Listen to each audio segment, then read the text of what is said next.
Meghan McCain is in studio with us. Her new TV show is called Raising McCain. This Saturday on Pivot TV. Meghan, great to have you back. Last time you were here, you were with Michael Ian Black. You guys wrote really a terrific book together. Thank you. Ideas going back and forth. This show seems like it picks up from where you were there. It does, and thank you for having me back. I remember we had so much fun when we came on last time, and the show is just, it really is kind of like an extension of that. It's a TV show that's about issues facing millennials, which sounds very heady, but it's issues like bullying, sex overload, feminism, and it's filmed like a documentary, so we like go on the road, much like I did with Michael Ian Black, and talk to people, everyone from celebrities and news personalities just to whomever. But you also go into these situations with a little bit of an open mind, where most TV now, the person is already locked into their belief and either has somebody on to back up that belief or somebody on that they yell at. Yeah, and I hate that. Yeah, you're going in a different direction of let's just talk. Let's talk. I don't have it all figured out. I have very little figured out in my own life, and I'm just trying to figure it all out and find the answers to issues. And I was working in cable news last year for MSNBC, and I just felt like I'm not the right person to be angry on TV. I'm not here to try and pit people against each other. I'm not here to add to the negativity that's going on in our culture so prevalently, or to start just dividing our country more or be part of the problem. So with this show, I hope I'm part of the solution, but at the very least, it's positive. Yeah, it is done in a documentary style. Some of it reminds me a little bit, well, a couple different genres, but some of it reminds me of Vice, where you're seeing backstage stuff. Yeah. Well, I had brought this up to people before because I guess I had just thought of them. Without seeing them, I thought they were going to be more like Jackass. I didn't go to the thing. But when I saw them on HBO, I'm like, I think I learned more about what happened in Chicago and why we have problems there than I've learned from any news source. Vice is doing shit that nobody is doing. I love Vice. I love everything about what they're doing other than Dennis Rodman. That I don't love. But the kind of things, I saw something they did on Afghanistan that was just mind-blowing and quite depressing. But I feel like they're just these like rogue guerrilla journalists that are doing such amazing work. And I love Vice. I would love to work with them. But it's apparently like 80% male. But why are they doing stuff that when you worked at MSNBC, they're not doing? I don't know. I mean, I had a really awesome experience working at MSNBC. I learned a lot. But in news in general, there are a lot of stories that people won't touch. The one I saw about Afghanistan, like there were stories that weren't being told about soldiers' perspectives. There's so many things going on around the world that I really would not have known about had I not just Vice on HBO, but Vice on the internet as well. I don't know. It's really depressing. I think journalism is dying, unfortunately. And I think cable news personalities are really what rates and really what people watch. But I don't know. I love Vice. Yeah, I don't think you're allowed to leave anything open-ended on TV. No. And that's a problem because most things are open-ended. They're not going to be figured out. I got slammed, actually. I was asked something about the economy during an interview with Rachel Maddow, and I said, like, I'm not the person to answer this. I'm not an economic expert. I still am not an economic expert, and quite frankly, why would you want my opinion on something I'm openly admitting I don't know about? And I was slammed. They were like, she's so stupid, she's whatever. And I was like, no, I'm not an economist. Right. You know? So I think we live in a time where people have to at least pretend that they know everything. Maybe there are people out there that know everything, but I really don't know everything. Because some of these things are more complicated than they let on. Look what's happening with Obama right now and Syria. It's a tough call. One of the few people backing him up seems to be your dad, but he was with him all the time. There's two guys we would not expect to be lining up against everyone else because these things are more complicated than just throwing out one phrase that you use every day. I agree, and I think people are sort of pressured to act like they know everything, or at least come up with an answer. And at the very least, you're supposed to defend your party line no matter what. And I've never done that. And then you're a heretic, which I am considered by many people in the Republican Party. And you are staying Republican. You said no matter what happens, you're sticking with that party. If there's a cool independent candidate or maybe a libertarian candidate, even though libertarianism seems a little extreme for me. I'd be open to it, but at the moment I'm still a Republican, but the party's a mess. You know, I mean, it's a complete and total mess, and we're completely split, completely divided. And, you know, we're just losing young people and minorities at a staggering rate. And I don't know where the party goes from here. And you would love to see the party go after those exact people, the people that they're missing. Yeah. You would love for young people to come into that party and maybe give it a fresh perspective. I would, but we haven't given them a reason to. And I think even if people don't know that much about politics, if they see visually, they watch the Democratic convention, it looks like this rally with different ages and races. And then you see the Republican convention and it's predominantly older white males. Obviously, if you're a young person, you're like, well, they're the ones that look like they're having a good time. And I just think the whole thing that was going on with birth control and still the conversations about women's reproductive rights, it's very dated. And I think you're just not going to reach out to young women when you want to have a say in whether or not they're allowed to have access to birth control. And they're going to, most people are going to vote for their choices. You do a thing on feminism in this, which I've already been slammed for, and the episode hasn't even aired. Now, why would you be slammed for it? Why? A little clip was put online by my network Pivot, and I don't know. There's a website called Jezebel that has already attacked me and my co-host, and it's only a minute and a half. And I was just coming at feminism from a different perspective because I didn't know if I could call myself a feminist because I'm a Republican. I'm a woman who likes to dye my hair and wear makeup and wear slutty clothes on Halloween. So do I still get to be a feminist? And apparently asking those questions is below feminism, and people are already attacking it. But I think it's ironic because I talk about women attacking women, and then that's exactly what's happening. Well, that does happen quite a bit, doesn't it? Which is the strangest thing about feminism, because a lot of the people who attack the earlier, the early feminists gained a lot of great stuff because of some of those extreme people.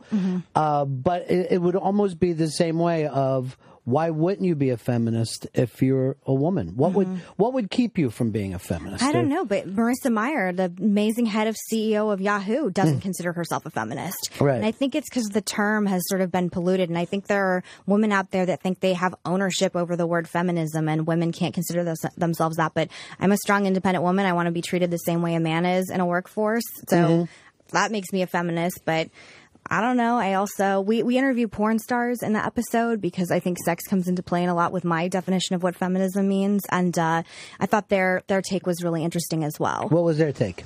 That we interviewed a woman called Cinnamon Love, or Cinnamon. Do you know her? No, I don't know. She's a pretty well-known porn star, and she considers herself a feminist because what she's doing, she understood what she was doing. She knows the consequences, and she knows what she's putting out there. And she's like spoken at Cambridge and all these places. And I don't know. I just wanted a different perspective, different women talking about. See, this. I think it's all you want is choice. That's the thing. You want the choice of whether you want to stay home and raise kids, because it's a fantastic thing to be able to have one of the parents at home. But you also want the choice if you want to go into the marketplace and being treated properly. So I do think, whether you like it or not, women today have to turn around and thank feminists, even if they don't agree with today's feminists. Oh, yeah. And I am so grateful for so many things so many women have fought for. I just think the term right now is complicated. Yeah. Are you a Republican or a Democrat? I don't even know. Well, I registered as a Democrat as a kid, mainly on a couple of small issues that had to do with my town. One of them being union jobs, because I grew up in kind of a working class town. And a lot of it just being that one small neighborhood Republican Party, which I considered somewhat corrupt, not the party itself, but, the guys that were running the local machine at the time. And I've never changed since then. But I would like to think I go back and forth, and hopefully to even third parties in most of my decision making. I think we're a little bit too caught up in the two-party system. I think it might be the worst thing for us right now is to say I'm a Republican or I'm a Democrat, because it's not fixing problems. I completely agree with that. And it's changed things over the years where Republicans and Democrats used to work together on 90% of the government's problems, and now you can't do that anymore. One of the reasons, because we have a 24-hour news to say, oh, why is this one congressman helping Obama, or why did this Democrat, backing George Bush? And I think we've lost the place of we're Americans first. Mm-hmm. Oh, I completely agree with that. I think we almost be at the position where it's time to relook at everything, at everything that we have going on in this country, which is a scary proposition. But don't we all agree that it's kind of broken?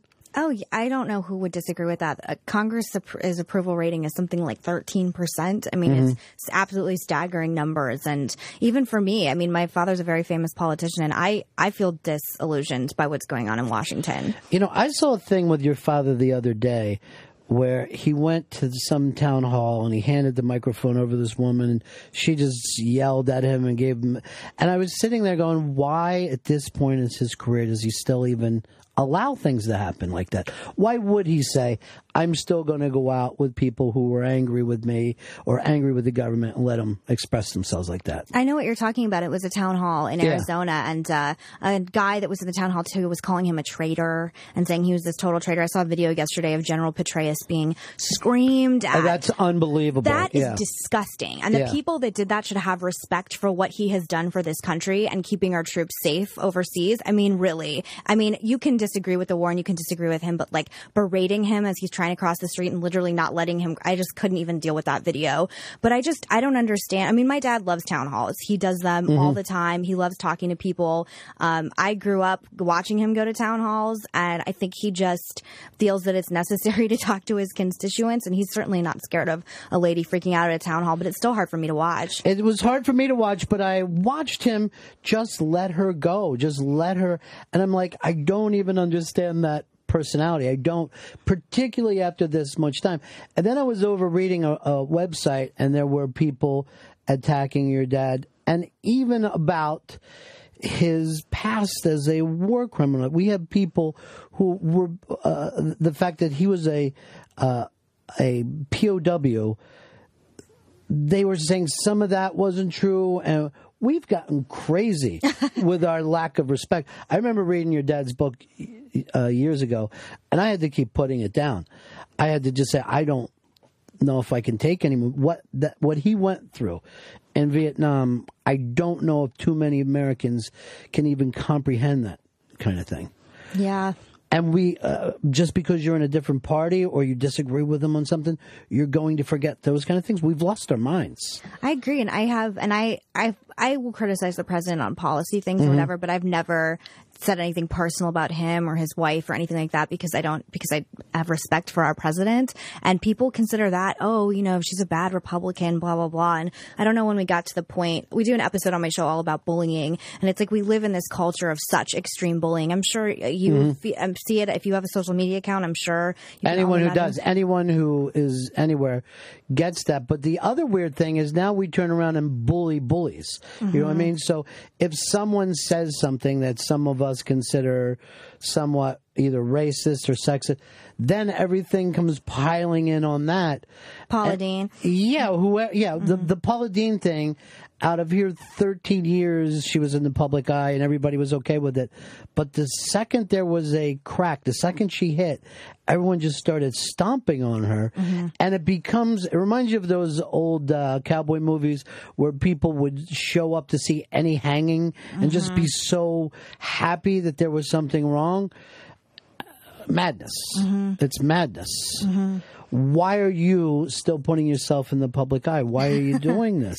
Because I have this amazing platform. I think I'm the luckiest woman, and I have the most blessed, privileged life of anyone that ever lived. I've been given every opportunity anybody could ever imagine, and I feel like I have a voice. And I just felt like young people don't have any kind of entertainment that is educational. At the same time, when I was growing up, MTV News did so many specials about the election, about politics. The first conversation I ever had about AIDS was because I was watching MTV News. And I don't understand why we live in a time where young people are only given Jersey Shore or the Kardashians. I watch those shows. I just think there's a lot of scary things going on in this world, and kids will probably want to talk about it. So I just love the idea of doing something that was, I was so passionate about and was directed towards a younger audience. And I don't know, I'm not going to let people scare me from having a voice. I'm almost 29. I'm pushing 30 at this point, and I've spent my entire 20s being, you know, sort of screamed at in the media. But whatever. It's like, go big or go home. We only live once, and I would really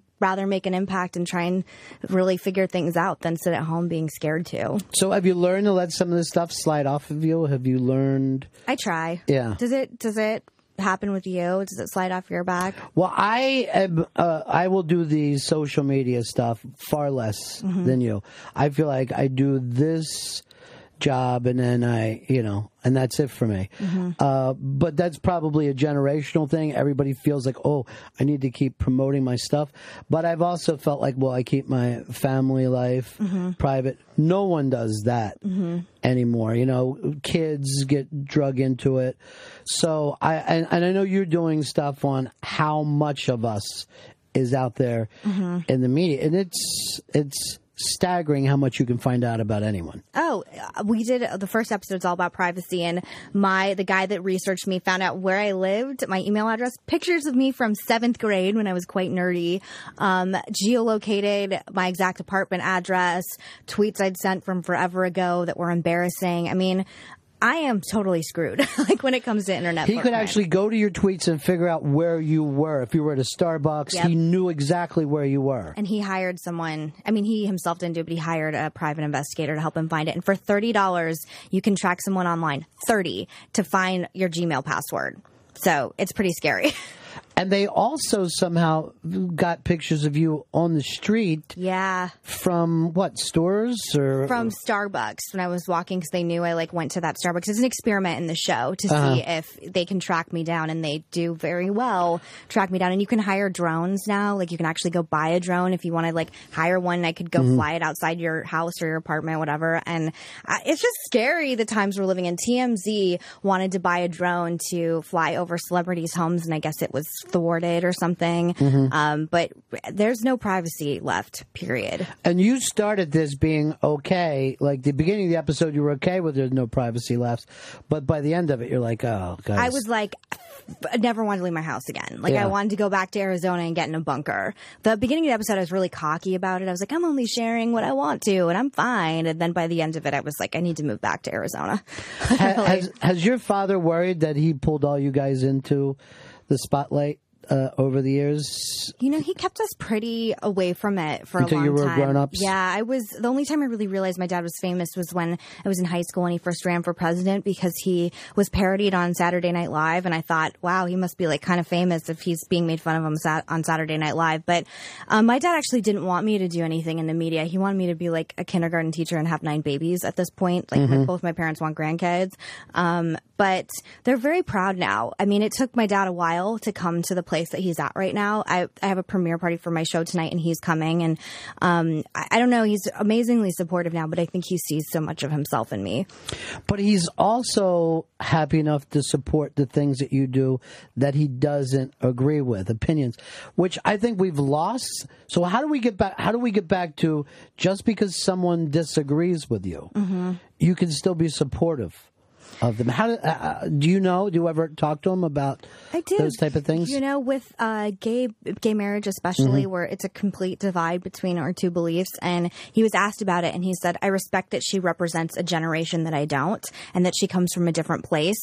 Find any other Republican that's going to say that about their kids' stance on gay marriage. And I just thought it was such a respectful way to talk about our differences. And I don't know how people get back to it. I was raised in as I've had time to reflect on my life with the show, I was raised in such an open home that was just, my parents just wanted me to believe what I wanted to believe. I didn't have anything shoved down my throat. And I don't know what the secret is, because there's so many people out there that get so angry when there's even I have a girlfriend who will not date Democrats. ever. Will not do it. And I was like, what if the love of your life happened to voted for Obama? I'm even open to dating. So, you know what I mean? Right. Like, you don't have a ton of excuses. So I don't know. I don't know what the answer is. But the interesting thing is that when people think of family values, they think of some indoctrination into a certain church and a certain patriotism belief.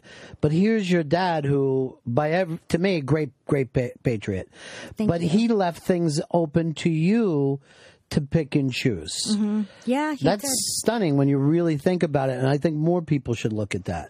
Yeah, he did. I mean, he brought me on the road with him when I was really young, the first time he ran for president. And I was always around so many different types of people, and I was with him for so long. And I think I've been to thousands of town halls, and when you hear so many people's different perspectives and was exposed to so much, it's hard for me to judge anyone because I know I make mistakes all the time and I don't have it all figured out. So it's hard for me to judge other people that disagree with me because a lot of times they're just coming from a different background and a different perspective.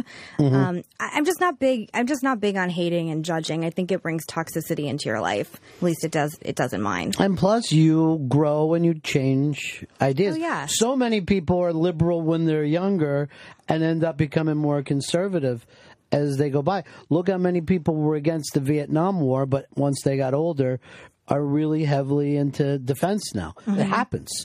People change. And you're just catching them at one point of their life.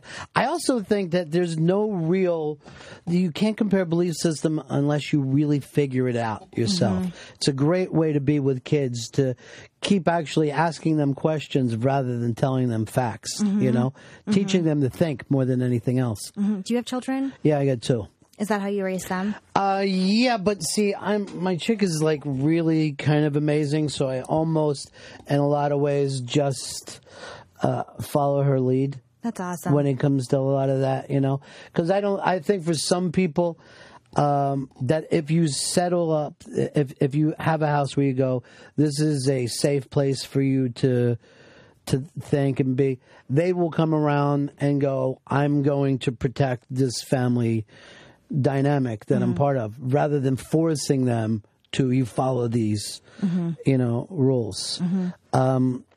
But again, everybody's different the way they raise kids, married? right? You're not wearing a ring. Yeah. Right on. 2 kids, married. Yeah. Living the dream with your cool radio show. All my own cool radio show and doing all this stuff. It's great to have you step back in here again. Thank you so much. You're so nice. Seriously. So smart, so nice. I love being here.